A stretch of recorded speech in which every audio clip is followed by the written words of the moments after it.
त्रिभुवन विश्वविद्यालय ग्रामीण विकास केन्द्रीय विभाग कीर्तिपुर काठमाडौँमा ग्रामीण विकास विषयमा स्नाकोत्तर तह प्रथम सेमेस्टरमा यसै वर्षदेखि बिहानी सत्रमा भर्ना खुल्यो।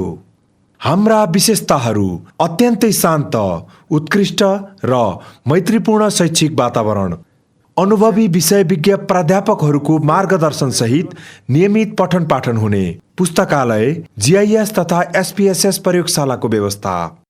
व्यावहारिक शिक्षालाई महत्त्व दिँदै तेस्रो सेमेस्टरको अन्त्यमा अनुसन्धानमूलक फिल्ड भिजिट गराइने, थेसिस लेखन सहजीकरणका लागि चौथो सेमेस्टरमै अभिमुखीकरण कक्षा सञ्चालन हुने, सिनियर विद्यार्थीहरूबाट समेत थेसिस लेखन सहयोगी कक्षा सञ्चालन गरिने, क्षमता अभिवृद्धि र व्यक्तित्व विकास सम्बन्धी विभिन्न तालिमहरू सञ्चालन गरिने, नेतृत्व क्षमता विकासका लागि अतिरिक्त क्रियाकलापहरू सञ्चालन हुने, ग्रामीण विकास विषयका एमफिल पीएचडी स्कलर्सद्वारा करियर काउन्सेलिङ गरिने, विश्वविद्यालयको नियम अनुसार छात्रवृत्तिको व्यवस्था, विषयविज्ञहरूद्वारा समय समयमा गेस्ट लेक्चरको व्यवस्था।